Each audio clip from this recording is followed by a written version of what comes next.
Coucou les amis, j'espère que vous allez bien. Bienvenue sur Douceur et Saveur de Mano. Je vous propose aujourd'hui une recette de rognons sautés. Mais avant de commencer la recette, bien sûr, il va falloir nettoyer les rognons. Donc ce que j'ai fait, je les ai trempés dans de l'eau tiède avec 2 cuillères à soupe de vinaigre. Je vais les laisser tremper juste quelques minutes et ensuite, je vais bien les rincer, changer l'eau 2 fois avant de commencer la préparation. Après avoir bien nettoyé les rognons et je les ai bien évités, je vais maintenant venir les passer dans l'huile et je vais les assaisonner. Avec ça, c'est du poivre noir et des graines d'anis que j'ai pilées avec du sel.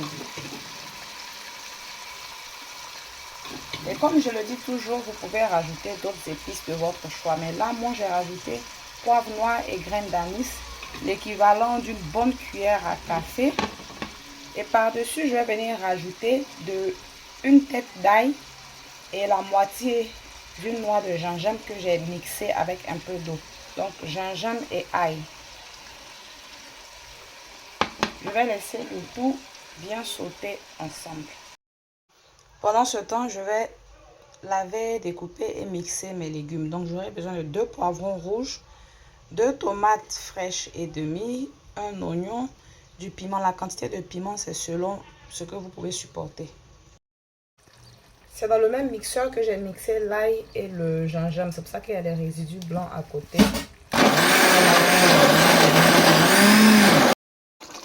Donc l'anis, le poivre, l'ail et le gingembre que j'ai rajouté en début, c'était pour aider à bien aromatiser et assaisonner le rognon et aussi pour atténuer un peu l'odeur très forte du rognon.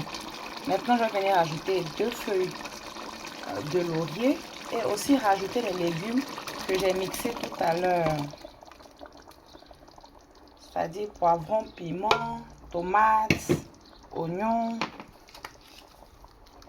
Je vais aussi rajouter du paprika fumé.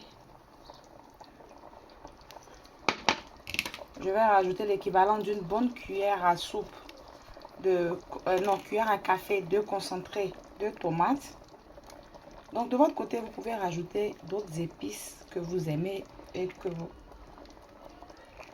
vous avez sous la main. Je vais rajouter encore un peu d'eau. Je vais fermer ma casserole et je vais laisser le tout bien cuire. Laisser le rognon bien cuire. Donc au bout de plus d'une quinzaine de minutes d'ébullition, je viens rajouter un piment sambon pour plus d'épices, plus d'arômes. Je vais refermer la casserole et laisser continuer à cuire.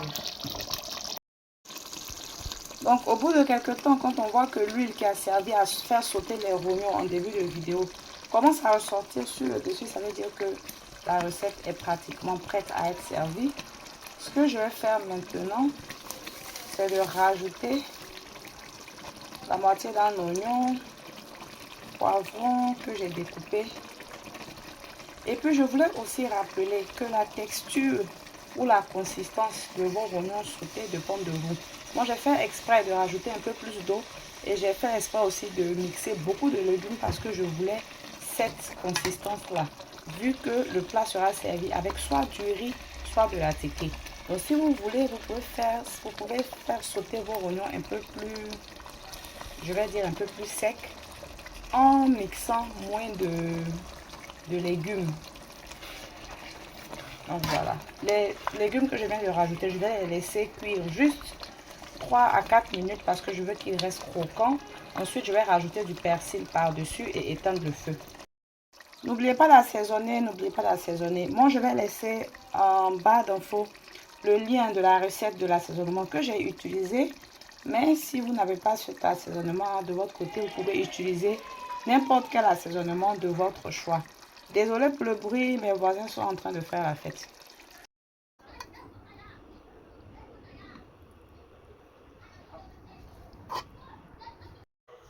Et voici le résultat final. Je servis avec attiqué. Vous pouvez servir avec du riz, banane plantain bouillie, igname bouillie, manioc bouilli, du pain, ce que vous voulez. Ciao! It wasn't that I didn't get the joke. I mean, I understood the guy find that funny, but at the same time, I think she missed that.